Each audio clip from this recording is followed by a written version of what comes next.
Bonjour à tous, je suis sous Windows 11. Alors en soi c'est pas une information capitale puisque vous le savez déjà, depuis le temps que je vous fais des vidéos sur Windows 10 et Windows 11, vous savez déjà qu'un de mes systèmes d'exploitation c'est Windows 11.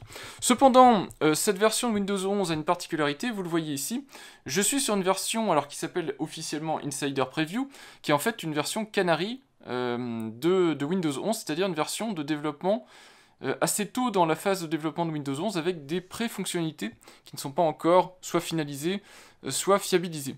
Je vous en montre une rapidement. Donc vous avez ici dans la barre des tâches la possibilité d'afficher la date et l'heure. L'heure par défaut c'est heure et minute. Si je vais dans la petite case à cocher qui est là, qui est spécifique donc à cette version-là, qui n'existe pas encore dans la version standard de Windows 11, j'appuie dessus, et bien vous allez voir qu'en bas j'ai les secondes dans Windows 11. Alors c'est pas révolutionnaire, mais c'est un tas de fonctionnalités qui sont en évaluation, on va dire, dans Windows 11, et si elles sont suffisamment stables, si les gens qui les évaluent les trouvent pertinentes, bah, elles vont de canaux en canaux jusqu'à atteindre les versions release, donc les versions poussées au grand public de Windows 11. Et pour tester ce genre de version de Windows 11, je n'allais pas mettre ça sur une de mes machines. En mettant ça sur une de mes machines, je prends le risque de la rendre hautement instable. Donc vous voyez en haut là, je suis en remote desktop. Donc en fait, je suis connecté à distance sur cette machine, et si je vous montre l'envers du décor, bah, vous le voyez ici, c'est en fait Proxmox. Dans cette vidéo, je ne vais pas vous réexpliquer comment installer Proxmox, mais je vais vous expliquer comment créer une machine virtuelle Proxmox, comment mettre à jour déjà Proxmox en 7.4, on va en parler très vite. La version 7.4 est sortie il y a 2 semaines, je crois. C'est pas une version qui est compliquée à mettre à jour, mais elle apporte des petites nouveautés assez intéressantes, comme vous le voyez ici, ce thème sombre, pour les gens qui aiment bien. Et donc, une fois qu'on aura mis à jour Proxmox, que je vous aurai expliqué les différentes petites étapes et les différentes petites subtilités, je créerai la machine virtuelle Windows 11 en vous expliquant les différentes étapes, pour obtenir donc une machine Windows 11 sur laquelle vous pouvez expérimenter des choses. Vous pouvez ensuite la mettre en veille, récupérer les ressources pour faire tourner autre chose sur votre machine Proxmox. Vous voyez ici, j'ai du Docker et de la domotique, donc du JDOM, du Home Assistant. Donc voilà, comme ça me permet d'évaluer des logiciels, ça me permet d'évaluer des systèmes d'exploitation, sans avoir besoin de m'accaparer une machine matérielle pour ça, et avec évidemment la souplesse de la virtualisation. Tout ça tourne sur mon petit Intel NUC, toujours le même, un Intel NUC de génération 8, largement assez performant pour faire tourner ces petites choses-là. Et voilà, donc c'est mon petit système, mon petit bac à sable, on va dire, qui me permet comme ça d'évaluer ce type de choses. Voilà, bah, je vous propose tout de suite de regarder comment on met à jour Proxmox en 7.4, et puis ensuite on reviendra donc sur Windows 11, comme ça vous verrez comment on installe ça en version... Bah déjà comment on l'installe en machine virtuelle, et puis ensuite comment on bascule sur la branche Canary, pour tester des choses sous Windows 11. On se retrouve donc sur mon installation de Proxmox. Vous avez ici la version courante, donc je suis sur une version 7.3.6, noyau 5.15. Si vous appuyez ici, vous avez la liste des packages en cours, donc comme ça vous permet de savoir à un instant donné quelles sont les versions en fait des différentes dépendances de Proxmox, et associées à Debian évidemment, donc ce que vous avez en cours. Donc la nouvelle version de Proxmox c'est la 7.4, c'est pas une version majeure, hein, mais elle apporte quand même des petites nouveautés intéressantes. En particulier on passe sur une version Debian 11.6, donc la version Bullseye, donc une version actuelle on va dire. Et l'autre truc qui est intéressant, c'est que grâce à cette version, alors non seulement vous avez des mises à jour des différentes dépendances, donc EMU 7.2, donc pour se remettre vraiment à jour, et puis les conteneurs LXC en version 5.0.2, mais surtout vous pouvez, si vous le souhaitez, passer en noyau Linux 6.2. Alors ça peut être intéressant, mais faites quand même attention, ce noyau est un noyau qui ne sera pas LTS, donc qui ne sera pas long terme. Pour autant Proxmox le supporte, donc a priori il n'y aura pas de souci particulier à l'utiliser. C'est un noyau qui permet le support de pas mal de matériel moderne, en particulier vous avez un support partiel de l'ARM, donc en particulier des puces Apple, meilleure gestion de l'économie d'énergie avec les nouveaux mécanismes de processeurs, soit ARM, soit avec les P-State, donc les processeurs Intel modernes. Et puis d'autres petites choses intéressantes, support du Wi-Fi 7, vous voyez ici, et des réseaux 800 gigabits, processeur Zen 4, donc si vous êtes sur des processeurs AMD de dernière génération, et d'autres petites choses. Donc c'est intéressant, si vous avez du matériel très récent ou très exotique, de passer sur ce type de noyau. Par contre, je vous le conseille pas en production si vous avez des serveurs qui tournent 24h/24, et qui sont censés être ultra stables, c'est pas un noyau normalement qui est fait pour ça. Donc pour la mise à jour de Proxmox, évidemment vous faites vos backups comme d'habitude, sinon c'est une mise à jour qui est complètement automatisée. Donc vous faites ici un refresh, Normalement, donc c'est l'apt-get update que vous pouvez aussi faire si vous préférez en ligne de commande. Suite à ça, vous aurez ici toutes les mises à jour, et Proxmox, vous voyez ici que j'ai une mise à jour de la 7.3 en 7.4. Donc ça va se faire de manière totalement automatisée, dans l'interface graphique, il n'y a pas de procédure particulière. Donc vous faites upgrade, et vous le laissez faire tranquillement la mise à jour. La mise à jour est faite, toujours un reboot parce qu'on a changé de version de noyau. Donc ici on est toujours sur une base 5.15 mais en version 104 a priori. Donc on redémarre Proxmox pour appliquer la mise à jour. Voilà, je suis à nouveau sous Proxmox, version 7.4.3, donc on voit qu'on est à jour. Je vérifie une dernière fois au cas où, mais a priori les processus d'upgrade sont relativement fiables. Donc rien de nouveau, donc je suis parfaitement à jour. Alors j'en profite pour vous montrer les 2-3 petites nouveautés. Alors une des nouveautés c'est la mise à jour du noyau, mais je vous montre ici que je suis toujours sur un noyau 5.15, en .104 pour le coup. D'ailleurs j'ai plus beaucoup d'espace disque, vous voyez que j'ai quasiment saturé mon espace disque. Ça c'est dû au fait que j'ai mal installé Proxmox la première fois, je lui ai réservé un espace trop petit. J'en profite pour vous montrer comment on nettoie les noyaux dont on n'a plus besoin. Donc vous lancez un shell depuis par exemple votre interface web Proxmox ou depuis un terminal quelconque sous Windows par exemple. Vous vérifiez sous quelle version de kernel vous êtes, donc ici je suis en 5.15.104-1. Donc en fait je vais conserver que cette version là, mais vous pouvez aussi en conserver d'autres si vous avez de l'espace ou que vous savez que vous en testez un. Vous pouvez aussi en conserver d'autres. Deuxième étape, je vais lister tous les kernels qui sont installés sur ma machine.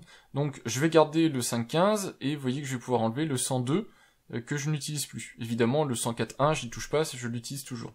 Et donc moi je veux supprimer ce kernel là, donc je le copie-colle dans la ligne de commande, donc je fais un apt purge et je vais nettoyer ici le kernel 102. Donc moi malheureusement je suis obligé de faire ça très régulièrement, j'aurais vraiment dû installer Proxmox avec beaucoup plus d'espace disque. J'ai suivi des instructions qui étaient assez anciennes, assez datées, et je suis un petit peu à l'étroit. Mais normalement vous faites ça et vous verrez que vous récupérez de l'espace disque assez fréquemment. Et donc si vous voulez en plus migrer en noyau 6.20, ça se fait aussi directement dans votre shell. Vous avez juste à faire un apt install pve-kernel 6.2.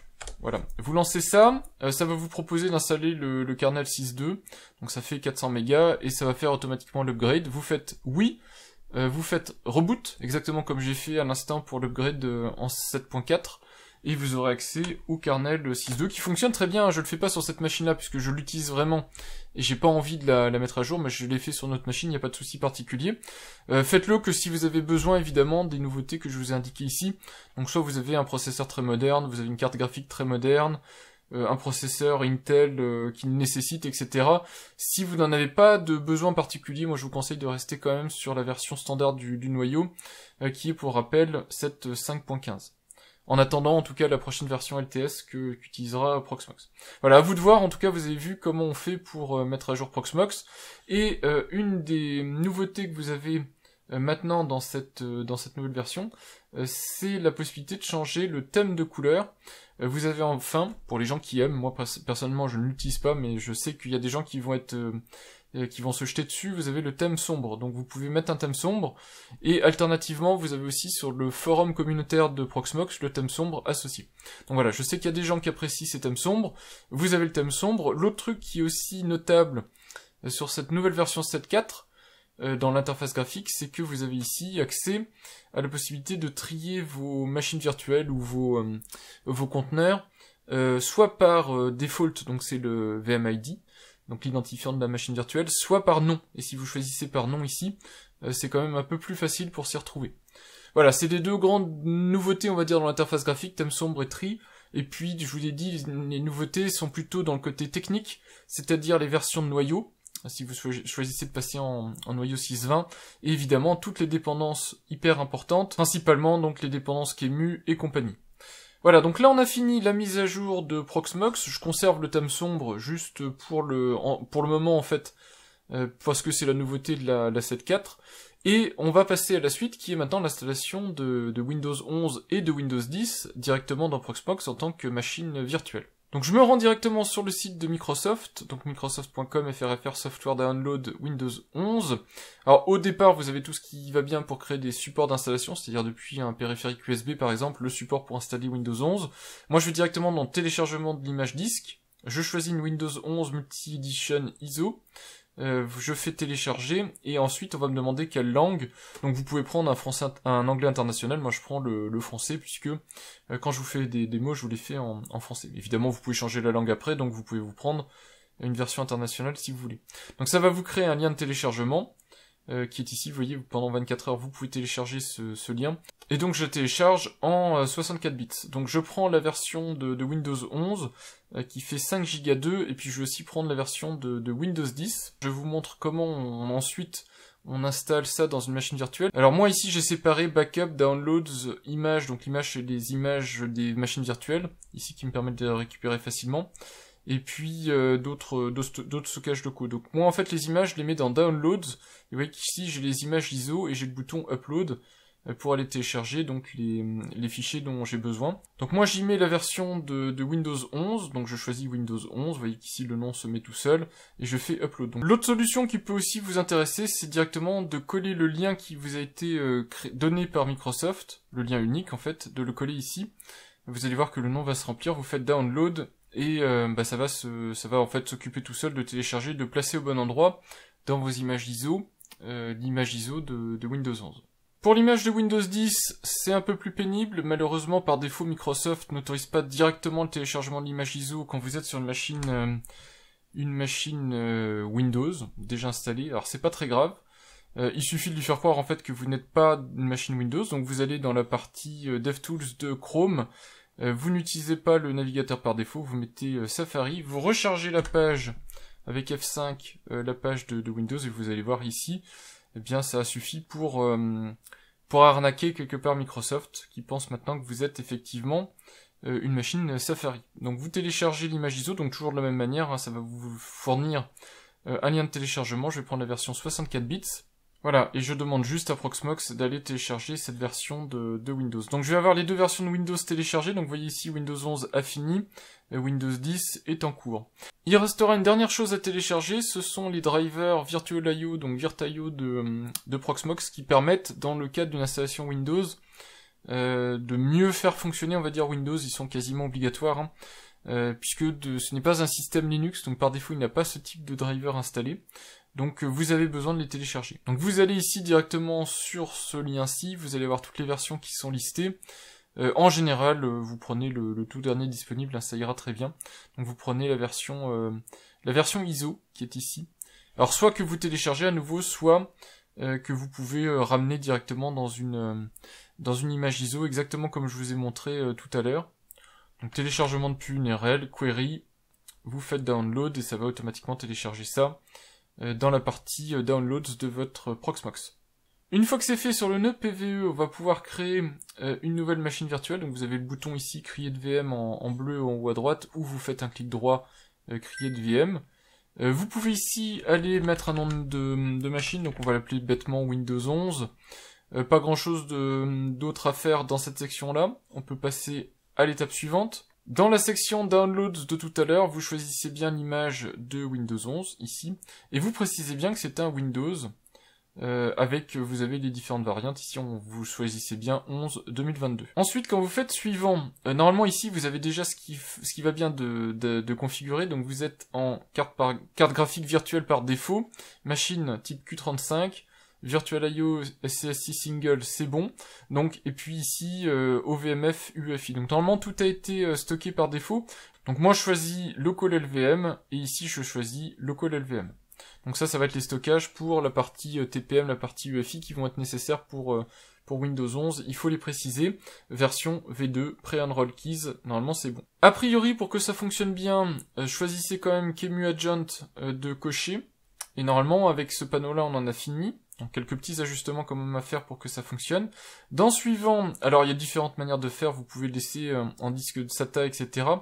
Peu importe, vous mettez par défaut en SCSI. Ce qu'il faut, c'est quand même une taille d'image suffisante Je crois que le minimum, ça doit être 64 pour que vous ayez quand même quelque chose pour lequel être à l'aise. Donc moi, je le mets en SATA. L'endroit où je mets mes images, c'est dans Images, donc c'est tout bon. 64, ça va bien. QEMU, format d'image classique.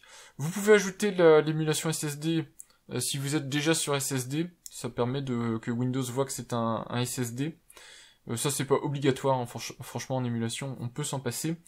Et le reste, vous laissez tel quel. Vous faites suivant sur la partie CPU, donc là, c'est ce qui va piloter quelque part le type de CPU que vous voulez gérer. Donc on va lui allouer 4 corps, puisqu'en général, j'éteins des machines virtuelles pour être à l'aise. On peut évidemment changer tout ça. Je mets pas de réglage ici particulier, je crois qu'il n'y en a pas besoin. Dans suivant, évidemment, on peut lui mettre plus de mémoire, mais moi, c'est pour je pourrais le faire après en fait, et ici c'est pour une démo, donc j'ai pas besoin d'aller plus loin. Et pour le réseau, eh bien je me laisse en bridge sur une émulation modèle Intel, donc ça va très bien. Je fais suivant, on peut revoir une dernière fois. A priori je me suis pas trompé ici, donc on peut faire finish. La machine va être créée, on attend juste qu'elle apparaisse ici avec son nom. Une fois que son nom apparaît, on va rajouter les drivers. Donc on va dans Hardware, ici on fait Add, on ajoute un lecteur de CD. Et le lecteur de CD, on va installer les Virtual I/O que vous avez téléchargé tout à l'heure, que vous avez mis dans Download. Donc on fait Add. Donc vous voyez maintenant qu'on a deux disques. On a le disque d'installation de Windows 11 et le disque des drivers Virtual I/O. Voilà, normalement la machine est prête. Vous pouvez regarder un dernier coup si tout est configuré normalement comme il faut. A priori, tout ça c'est bon. Donc on peut passer au démarrage de la machine, et en démarrant la machine, on va installer en fait Windows 11. On peut maintenant se lancer dans l'installation de Windows, donc on démarre la machine virtuelle. Dès qu'on nous le demande ici, on pourra démarrer sur le lecteur de CD. Voilà, donc ici j'appuie sur une touche pour démarrer sur le lecteur de CD. Et vous devriez voir, on voit ici voilà déjà le rond de démarrage de Windows 11. Si jamais vous ratez ce démarrage, c'est pas très grave, mais en fait il va essayer de faire un démarrage réseau, donc il faudra rebooter en fait rebooter la machine ici pour redémarrer la séquence d'initialisation, et au moment où ça vous demande de presser une touche, de ne pas oublier d'appuyer sur une touche. Donc je vais faire une installation, donc on a vu ici Windows 11 français, donc je fais installer maintenant. Démarrage du programme d'installation, et puis on va me demander à un moment donné de formater le disque et de faire le nécessaire, et c'est là où il va falloir faire quelque chose. Donc ici je n'active pas Windows. Alors j'ai une clé produit pour cette machine-ci, puisque cette machine-ci était livrée avec Windows, mais je sais pas trop si j'ai la possibilité d'utiliser la clé Windows que j'ai obtenue, donc de toute façon j'en mets pas, puisqu'ici c'est juste à des fins de test. Donc je fais ça comme ça, c'était une Windows 11 Pro, donc je mets une Windows 11 Pro, je fais suivant. J'accepte évidemment les termes de contrat de Microsoft. Je fais une installation personnalisée. Donc ici, moi je vais choisir cet espace ici, ce disque de 64 Go qui est mon disque virtuel, donc je fais suivant. Et juste pour m'éviter d'avoir quelques remords une fois la vidéo publiée, je vous montre quand même la variante avec les lecteurs SCSI. Donc c'est exactement la même chose qu'un lecteur SATA. Normalement, théoriquement, le lecteur SCSI a des meilleures performances quand vous faites des backups, et puis même de manière générale quand un OS tourne dessus. Donc c'est l'alternative, ça nécessite d'avoir des drivers spécifiques pour le faire fonctionner. C'est pour ça que j'aime un petit peu moins, la variante SATA est plus standard on va dire, mais moins classique quand on installe un OS. Donc vous avez juste à choisir SCSI ici. Alors évidemment on peut ajouter plusieurs disques dans une machine virtuelle. Ici c'est le disque système. Je finis la configuration de la machine virtuelle et on se retrouve dans Windows 11 pour vous montrer la petite variante, donc quand on passe en SCSI où il y a besoin quoi qu'il arrive des drivers. Voilà, donc j'arrive dans Windows 11, on est exactement donc dans les mêmes principes généraux que ce que je venais de vous montrer. C'est juste ici la différence, c'est qu'on va avoir la possibilité donc d'installer Windows sur un lecteur SCSI, qui par défaut est un matériel non reconnu par Windows 11. Donc je vous montre ici, je fais personnaliser, vous voyez qu'on n'a pas de disque, à la différence de tout à l'heure où on avait directement un disque. Donc c'est pas très compliqué, hein, c'est ce que je vous ai montré, vous faites charger un pilote, vous allez à l'endroit où vous avez le montage Virtual I/O, donc ici le lecteur de CD virtuel D.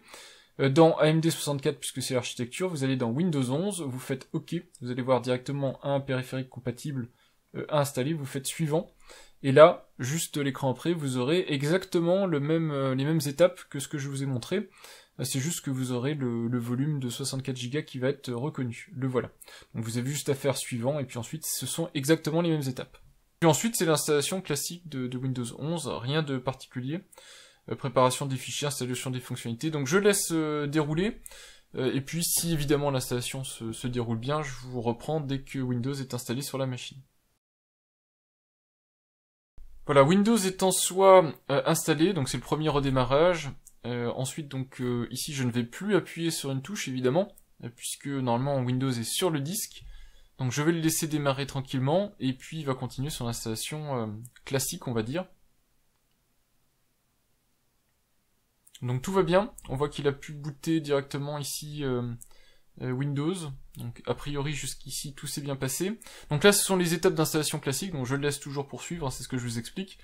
C'est l'installation classique de Windows, jusqu'à temps que j'arrive dans l'interface graphique et qu'il me demande de terminer l'installation. Alors j'en profite que ça continue de s'installer pour vous dire que on remarque, et c'est surprenant à certains endroits dans Windows 11, que les équipes Microsoft n'ont pas fait le ménage. En particulier, vous voyez ce petit logo de démarrage ici, c'est l'ancien logo Windows 7, Windows 10, alors qu'ici on arrive directement sur les nouveaux panneaux Windows 11, donc c'est un petit peu bizarre. En tout cas, tout va bien, vous voyez que j'arrive maintenant sur l'interface graphique de Windows 11, donc il n'y a plus qu'à finir l'installation de Windows, donc en gros on a fait le plus compliqué. Donc il me propose tout par défaut, donc c'est bien une installation française, disposition de clavier en français. Il va essayer de faire quelques mises à jour, et puis il va me rendre la main une fois que Windows sera prêt. Donc vous voyez que c'est pas si compliqué que ça de virtualiser Windows. Alors évidemment ici je le fais au plus simple, donc j'ai pas de passe-through GPU, c'est-à-dire que je ne donne pas la capacité à Windows d'attaquer le processeur graphique de la machine, ou un des processeurs graphiques de la machine, pour accélérer les rendus, tout ça. Donc évidemment c'est très très simple, mais on a quand même un Windows qui est opérationnel, il a de la mémoire, un disque, un accès réseau, donc il a tout ce qu'il faut pour être fonctionnel.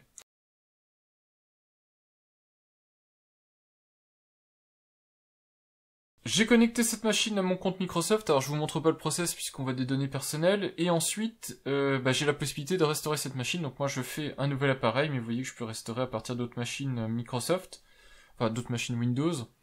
Je peux créer un code confidentiel pour me connecter à la machine, donc ça c'est parce que je suis en passwordless. Alors il y aurait évidemment la possibilité de créer un compte local, hein, c'est toujours possible, peut-être j'en ferai une vidéo si un jour ça intéresse du monde, mais bon, c'est pas hyper important ici. Donc ici, je mets évidemment que le minimum de données envoyées à Microsoft, pas parce que j'ai pas envie de leur envoyer des données, ça peut être parfois pratique dans certaines situations, surtout sur vos machines principales pour remonter des bugs, etc. Enfin, je fais le minimum en fait, juste pour pouvoir avoir accès à Windows 11. Donc je refuse, je passe les demandes OneDrive et compagnie. C'est un petit peu dommage que Microsoft fasse le forcing quand on installe Windows.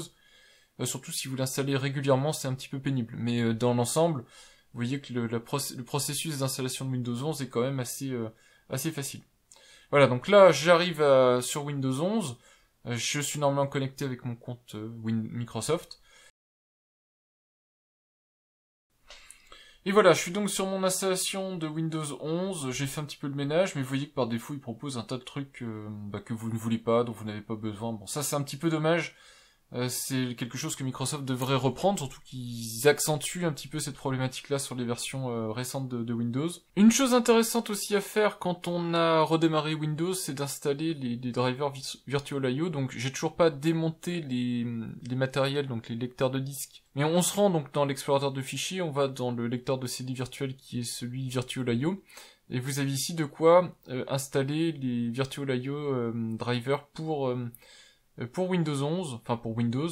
Donc là vous sélectionnez tout, vous faites suivant, et vous laissez faire l'installeur.